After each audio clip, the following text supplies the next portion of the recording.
Welcome to this explainer. Today we're looking at a structure that you probably think you know, the Red Fort. But honestly, most of us only ever see the surface. We are not going to look at this as just a pile of dead stone or some static tourist attraction. No way. Today we are treating it like a living, breathing witness to history. Because the truth is, this monument's very foundations were built on the silent screams and fears of the anonymous. Let's peel back the layers that time has hidden away. Let's start with this quote. "The empire runs on decisions, not fatigue." Wow, that literally hits the nail on the head regarding the sheer, relentless ambition that drove the creation of this massive structure. Picture yourself as a worker back in the 17th century. Day in, day out, you're lifting heavy stones, and the walls just never seemed to end. Actually, the laborers literally feared their own graves would be built right there on the site. But you know what? The emperor did not care about their exhaustion. The machinery of the Mughal Empire didn't pause for tired muscles. It just kept grinding forward, driven solely by the ruthless decisions of its ruler. So here is the absolutely crucial point to take away. What we are exploring today isn't just a building. It's this profound, incredibly intense story of power, conspiracy, blood, grandeur, and a king's ultimate dream. The walls of the Red Fort aren't just stacked red sandstone. They are essentially built with absolute command, fear, and those silent, captive screams we just talked about. As we go through this, we're going to really dive deep into the philosophy of power and, well, the absolute ruthlessness of time. Section 1. A King's Dream. Okay, let's set the stage. It's the 17th century, right? The Mughal Empire is at its absolute peak. Its borders are stretching far and wide, and the fear of the emperor reaches into every single corner of the land. Emperor Shah Jahan is sitting on the throne down in Agra, and he had already built the Taj Mahal. That was the ultimate, literal symbol of love. But Shah Jahan realized something. While love was monumental, sure, he now needed a symbol of absolute power. Agra was just starting to feel a little too small for his massive ambitions. He needed a fortress that didn't just look beautiful, but one that inspired real fear and total control. So he sets his sights on the banks of the Yamuna River to build a brand new capital, Shah Jahanabad. And get this, when his courtiers warned him about the risk of floods near the river, he just smiled. He didn't want safety, he wanted control. To him, that river wasn't a threat, it was going to be his personal shield. Let's look at Section 2, Blood, Sweat, and Red Stones. Now we get to the brutal reality of bringing that huge vision to life. The year is 1638, and Shah Jahan issues the command. This fort must be something that makes the souls of his enemies tremble and totally takes the breath away from his guests. And this wasn't just a casual request. It was a firm declaration that, from here on out, true power would reside in Delhi. 10. It took 10 grueling, relentless years for this fortress to rise from the dust. For an entire decade, the construction site operated basically like a massive, living machine that never slept and never stopped, driven solely by royal command. Just try to imagine the sensory overload of it all. For those 10 years, thousands of laborers, artisans, and architects absolutely flooded into Delhi.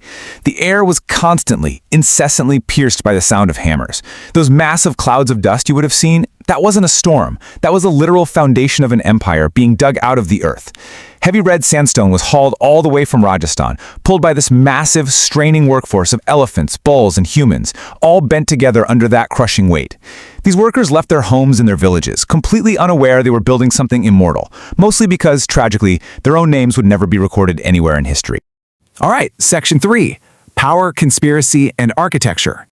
So you step past those intimidating red exterior walls designed specifically to be hard, heavy, and fear-inducing. And suddenly, the entire world changes. Inside, the architecture itself dictated the politics. Take the Diwan-e-Am, for example. This is where commoners came to plead their cases. It gave off this grand illusion of justice. But make no mistake, justice here wasn't tied to the truth. It was tied entirely to the emperor's mood that day. Now compare that to the Diwan-e-Has, the terrifying inner sanctum. Here, even a simple whisper could snowball into a deadly conspiracy. In this single room, one spoken sentence could elevate a man to the sky, and utter silence, well, that could literally mean a death sentence. It was actually right on the walls of that very room, the Diwan-e-Khas, that a famous Persian inscription was written. It translates to, "If there is a paradise on earth, it is this, it is this, it is this." But, as this explainer reveals from our source material, there is some really dark irony here. This was absolutely not a paradise for the common people. Not at all. It was a paradise reserved exclusively for power, for control, and for the sheer arrogance of the monarchy. And the beauty of the place was highly strategic. Take the Nar-e-Behisht, or the Stream of Paradise, flowing right through the fort. This wasn't just for drinking water. It was this brilliantly engineered system designed for cooling, for a sense of peace, and to just project royal, magnificent pride. Every little thing was so meticulously planned that the wind itself was engineered to find its way through specific doors and windows. The fort operated almost like a walking, talking brain. There was complex mathematics in every single stone and ruthless politics baked right into every arch.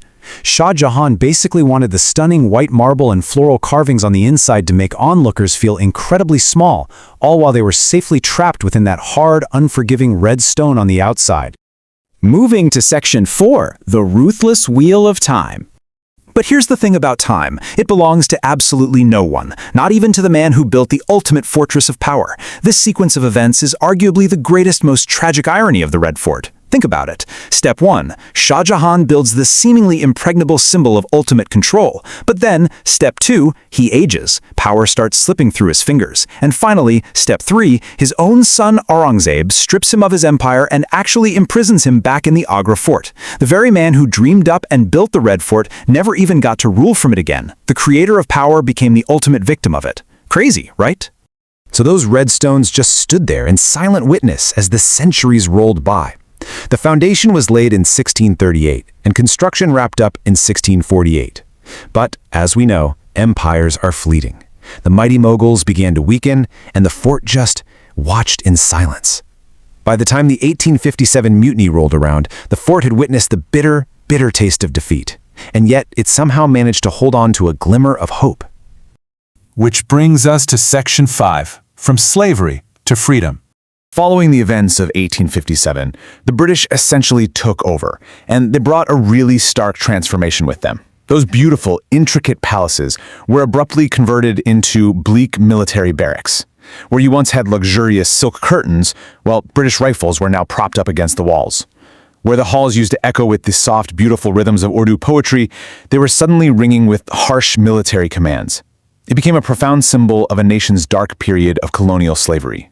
But as always, the wheel of time turns again. August 15th, 1947. Imagine the scene. From the ramparts of this very same fort, the tricolor flag of a free India fluttered in the wind for the exact first time. This ultimate symbol of imperial fear and colonial slavery was completely, radically transformed into the defining identity of India's freedom. On that specific day, the Red Fort didn't just hear the command of a single emperor, it listened to the roaring, joyful voice of an entire free nation. So what is the big takeaway from all of this? When you and I look at the Red Fort today, we aren't just looking at a piece of impressive architecture. We are literally looking at a king's ambitious dream, an empire's towering arrogance, a nation's era of dark slavery, and finally, its ultimate hard-won freedom. It's a powerful reminder that stones themselves aren't immortal. They will weather and they will fade. But the stories they witness, the human experiences trapped within those walls, those become immortal. The Red Fort basically stands as a ledger, keeping strict account of the passage of time. And that leads me to this final lingering thought from our source material today. I want you to look at the Red Fort. Think of Shah Jahan's tragic fate. Think of those anonymous workers hauling stone, the British rifles leaning against marble, and finally, that flag of a free nation. And ask yourself, is power greater or is time? Think about that for a second. Thank you so much for joining me for this explainer, and I am so looking forward to uncovering more hidden layers of history with you next time. Keep learning and stay focused.